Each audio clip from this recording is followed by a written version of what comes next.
Hey everybody, I've been kind of deep diving again into some guitar stuff. I fixed up my Jazzmaster, put these new like Goto, EMG style humbuckers in there, and have really been enjoying it. So part of I don't even know what got me on it, because I've been on a Grateful Dead kick for a very long time. And, it's so fun to just, I love the different tones and guitar tones. And of course, every song, even if it's from like the late 60s, where they kind of played the same set every night, um, like every version is a different, like every time they play it is a different version of the song in a way. It's no two songs are like each other.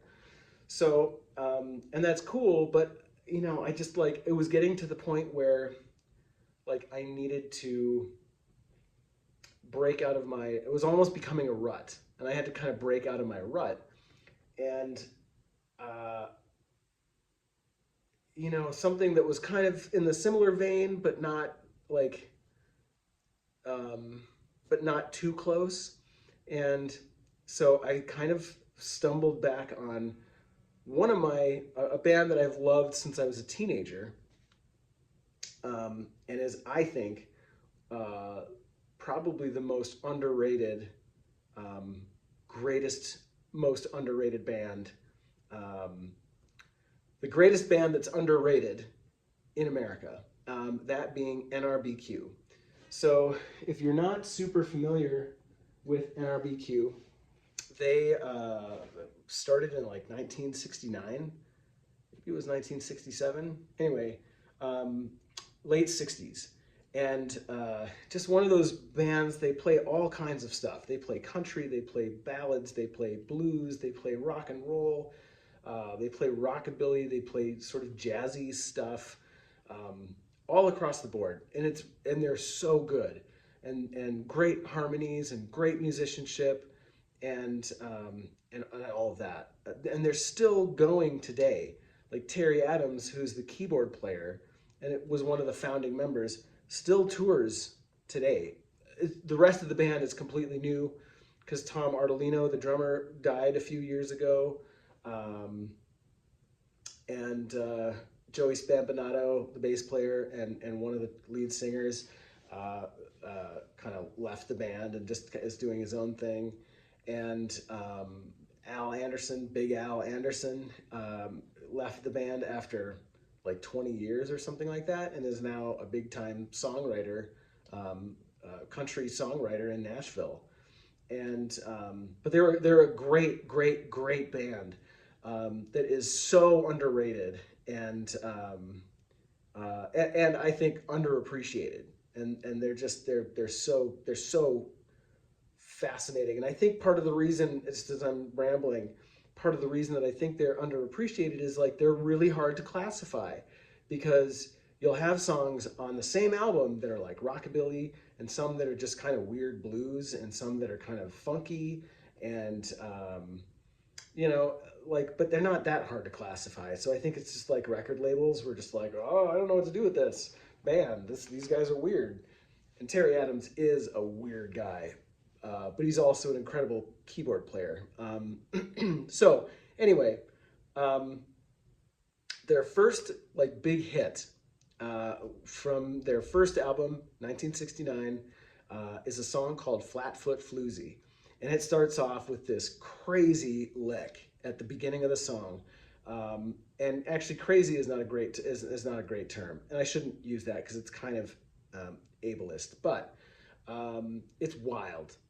It is a firecracker of a guitar lick, and it's often been called the impossible guitar lick, because it's this mix of kind of like bluesy scale, pentatonic scale, but with this really fast like chicken picking on the right hand. And Steve Ferguson, the guitar player that came up with it, was often, you know, uh, people commented about how, he's a bluesy guitar player, but he had this like country right hand. And so anyway, it's a lick that I've been like a kind of low-key obsessed with for the last like 25 years or something like that. And I would hear that and I would always be like, oh, I can't play that. Which, like, you shouldn't do that, because actually you can, and I'll show you how.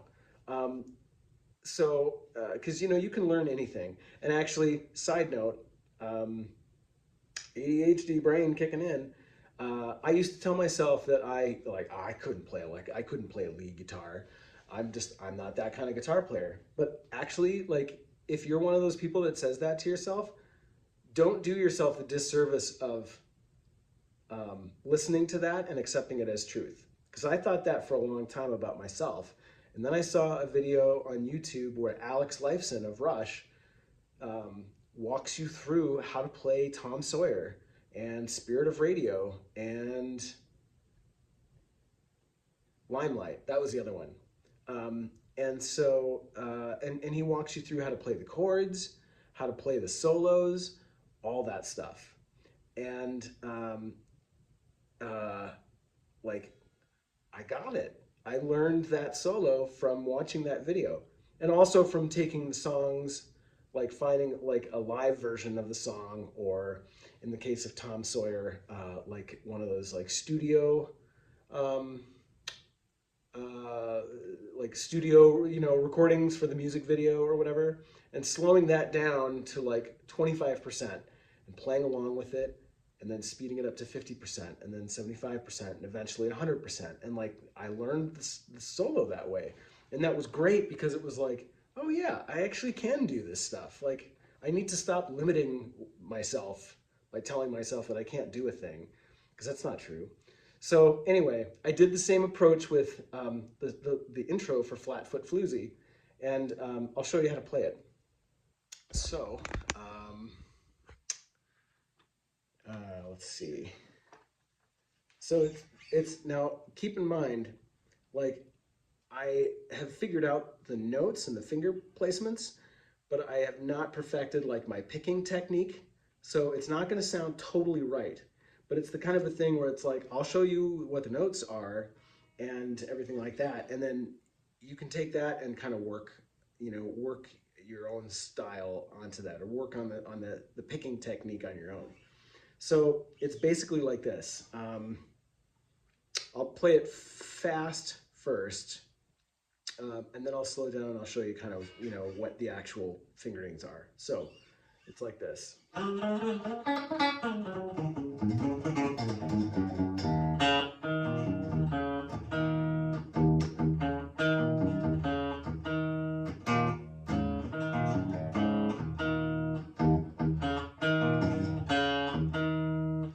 All right, so basically what you do is this. You slide up like to the, 6th fret on your D string. And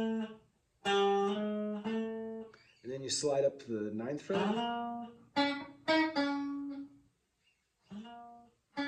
Let's see if I can do this a little bit better. So it's like,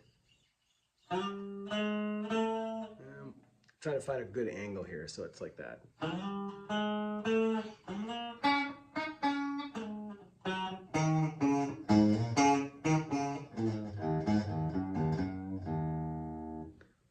So that's the lick part.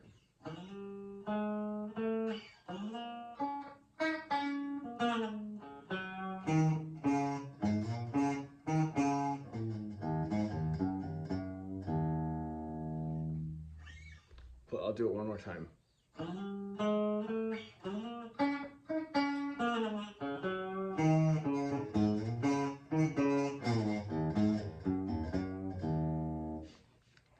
And then from there it goes right into.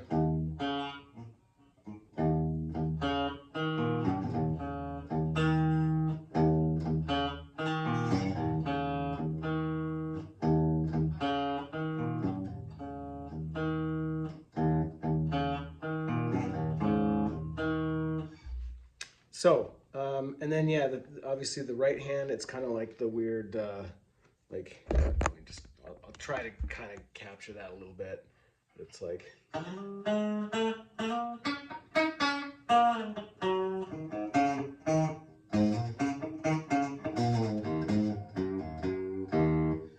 So it's, there's a lot of those kind of those grace notes. They're like, where they're more percussive than kind of musical, I guess. Although it's musical as well. But yeah, like the.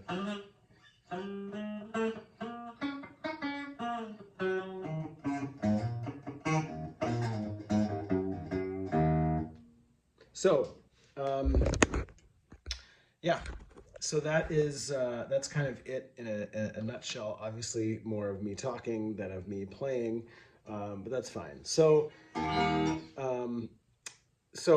that's just the intro. The solo itself is a whole other ball game. It's like taking the intro and then cranking it up to 11, cranking it up to 15 when you were already at 11. And a lot more of the chicken picking. Um, yeah, it's great. So if you are not familiar with NRBQ, I mean, you're probably not gonna watch this if you've never heard of NRBQ. Um, but yeah, definitely like give it a shot. Um, and if there are techniques that you've discovered that are good that like fit in with this or whatever, feel free to leave a comment. If you have questions or thoughts, or you have a better way of doing that, like yeah, leave a comment in the comments. And yeah, so thanks for watching. Enjoy some NRBQ and happy picking.